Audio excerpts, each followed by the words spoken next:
Diante do silêncio de Choi-won, Yeon-su tomou uma decisão. Pegou suas coisas, virou-se com firmeza e saiu. Mas ela mal havia dado alguns passos quando foi surpreendida por algo inesperado. As palavras de Choi-won a paralisaram. Yeon-su mal podia acreditar no que tinha ouvido. Como ele podia dizer algo assim? Ele não queria reatar, mas queria que eles fossem amigos? Confusa e desconcertada, ela perguntou se ele estava bêbado, ou se tinha tomado algum remédio errado. Mas Choi-won continuou firme em sua ideia. Ele disse com convicção que, se não podiam ser um casal, então serem amigos também era uma forma de estarem juntos. Afinal, isso não poderia ser considerado uma forma indireta de reconciliação? Por trás daquela aparente concessão, havia uma esperança silenciosa. Talvez, com o tempo, essa nova relação se transformasse novamente em amor. Pensando nisso, Yeon-su acabou aceitando a proposta dele. Mas não parou por aí. Tomando as rédeas da situação, ela própria sugeriu passar a noite novamente na casa dele. E então, com toda naturalidade, deitou-se no sofá como se fosse dona do lugar. A atitude inesperada de Yeon-su deixou Choi-won um tanto desconcertado. Ele até fez uma cara de quem estava incomodado, mas seu corpo foi mais honesto que suas palavras. Sem hesitar, pegou um cobertor e cobriu Yeon-su com cuidado. Por fora, ele parecia aborrecido. Por dentro, estava em êxtase. Assim, Yeon-su passou a noite na casa de Choi-won. Enquanto ela dormia no sofá, ele passou a madrugada no ateliê, pintando. De manhã cedo, ao sair do ateliê, notou que o sofá estava vazio. Seu coração apertou com uma leve decepção. Mas, nesse instante, Yeon-su surgiu da porta do banheiro, enrolada numa toalha, com o cabelo molhado. Choi-won levou um susto com a surpresa. Imediatamente, começou a resmungar, perguntando por que ela não havia voltado para casa. Mas Yeon-su, completamente à vontade, ignorou as reclamações dele e respondeu, com leveza, que como amigos, não poderiam passar mais tempo juntos. Disse ainda que, em 29 anos de vida, era a primeira vez que tinha um amigo de verdade. Estava muito feliz por isso. E então perguntou diretamente: se não quiser mais ser meu amigo, é só dizer. Ouvindo isso, Choi-won não teve mais como fingir. Parou de bancar o durão, embora ainda tentasse manter uma aparência de resistência. Depois, ao acordar de verdade, ele encontrou Yeon-su ainda ali, e mais que isso, ela havia preparado uma mesa cheia de comida. O que o deixou ainda mais surpreso foi o fato de ela estar usando aquela camiseta de casal que eles usavam no passado.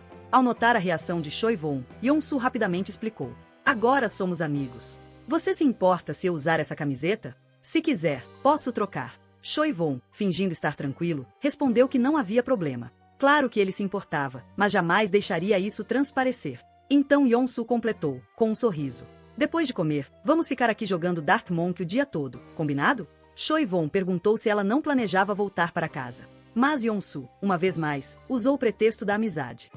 Ué, como bons amigos, não podemos passar o dia juntos?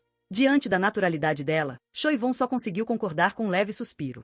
Nesse momento, o empresário de Choi-won ligou para avisar que haveria uma entrevista e que viriam buscá-la em casa. Para evitar que a presença dos jornalistas estragasse aquele raro momento a sós com Yeon-su, Choi-won fingiu estar doente. Disse que não poderia dar entrevista naquele dia e implorou ao empresário para não aparecer. Garantiu que iria dormir e precisava descansar. Assim que desligou, correu até Yeon-su e disse: hoje estou livre. Podemos jogar Dark Monk o dia inteiro. Durante o jogo, NJ ligou para Choi-won. Yeon-su, ao ver isso, ficou claramente incomodada. Estava evidente que NJ vinha tentando se aproximar de Choi-won com frequência. Mordida de ciúmes, Yeon-su perguntou sobre o relacionamento entre ele e NJ. Choi-won, surpreso com a pergunta, mal teve tempo de reagir antes que Yeon-su dissesse: entre amigos, esse tipo de pergunta é normal, não é? Mas ele não respondeu. Em vez disso, devolveu a pergunta: e você? Qual é a sua relação com o chefe Jang? Os dois, ainda que fingissem desinteresse, estavam nitidamente enciumados. Cada um questionava a presença de outro em suas respectivas vidas, e tudo isso por conta de um orgulho tolo que os impedia de admitir o que realmente sentiam. Mas a situação que veio a seguir levou os ciúmes de Yeon-su ao limite. Na gravação do documentário, NJ apareceu novamente, e o local escolhido para a filmagem foi justamente em frente à casa de Choi-won. Yeon-su ficou espantada com a presença de NJ. Mas o que a chocou de verdade foi o que aconteceu depois. Assim que a gravação terminou, NJ puxou Choi-won e o convidou para um encontro.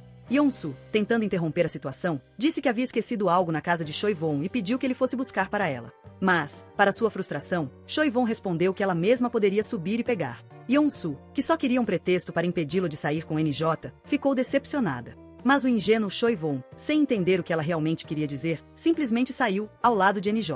Olá a todos! Antes de continuar com o vídeo, gostaria de pedir que vocês nos ajudem, curtindo e comentando esse vídeo, para que ele seja indicado a mais pessoas e também se inscrevendo no canal para ajudar no nosso crescimento. Obrigada!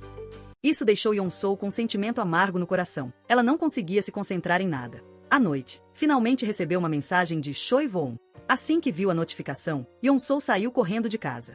No instante em que o viu, seu coração derreteu completamente. Foi nesse momento que ela percebeu que nunca tinha esquecido Choi-won e que os sentimentos por ele continuavam ali, intactos. Decidida a encarar essa emoção de frente, Yeon-soo se preparou para confessar seu amor. Mas assim que começou a falar, foi interrompida pela avó. A senhora então convidou Choi-won para entrar em casa. Sem rodeios, a avó perguntou se ele estava tentando reatar com Yeon-soo. A franqueza da pergunta deixou Choi-won sem saber o que dizer. Em seguida, a avó começou a criticar. Disse que ele comia devagar, era magro e não tinha cara de quem traria sorte. Comparou ainda com o amigo de infância de Yeon-soo, dizendo que ele sim era sensato, obediente e cativante. Vendo que a avó não media palavras, Yeon-soo tentou intervir e perguntou por que ela tratava Choi-won assim. A senhora respondeu que jamais trataria bem alguém que a tivesse feito chorar. Diante da acusação, Choi-won ficou em silêncio e apenas continuou comendo em silêncio. Depois que ele foi embora, a avó voltou a tocar no assunto das lágrimas de Yeon-soo, dizendo que só de ver Choi-won já sentia raiva, que o certo seria ter dado uma surra naquele garoto. Percebendo o mal-entendido da avó, Yeon-soo resolveu contar a verdade. Foi ela quem pediu o término, foi ela quem o abandonou. Admitiu que estava errada, que tinha sido egoísta. Mas mesmo assim, ainda gostava muito dele. Por isso, pediu que a avó não xingasse mais Choi-won, que xingasse ela mesma. Em meio às lágrimas, Yeon-soo refletiu sobre sua escolha tola. Disse que não queria ser apenas amiga dele, que isso era impossível para ela. Mas ao lembrar que Choi-won parecia estar se dando bem com NJ, sentiu o peito apertar. Foi nesse instante que a avó finalmente entendeu. Sua neta preciosa havia suportado, em silêncio, durante todos esses anos, uma dor que nunca deveria ter suportado. Depois, os rumores sobre Choi-won e NJ deixaram Yeon-soo ainda mais aflita. Mesmo tentando evitar pensar no assunto, ela esbarrava constantemente com NJ, na ida ao trabalho, na volta, na parada de ônibus. E as pessoas não paravam de comentar sobre o relacionamento dos dois. Tudo que Yeon-soo podia fazer era fingir que não via e que não ouvia. Ao passar por uma barraca de vendas de tâmaras vermelhas, Yeon-soo parou instintivamente. Lembrou que tâmaras ajudam a dormir melhor, e Choi-won sempre teve problemas para dormir. Então comprou 2 sacolas, e sem perceber, foi parar em frente à casa dele. O empresário estava de saída e pediu que ela o esperasse sozinha dentro da casa. Não demorou muito e alguém bateu à porta. Quando abriu, para sua surpresa, era NJ. O encontro inesperado deixou ambas constrangidas. NJ, sabendo que Yeon-soo e Choi-won haviam sido um casal, perguntou se a presença dela poderia afetar a relação entre eles. Yeon-soo respondeu que ela e Choi-won não tinham mais nenhum tipo de relacionamento especial, mas que estava curiosa sobre qual era a relação entre ele e NJ, por isso fez a pergunta. A princípio, NJ confirmou o que os boatos diziam, que estavam namorando. Mas logo voltou atrás, para não mentir para Yeon-soo, disse a verdade. Ela e Choi-won não tinham nada de especial.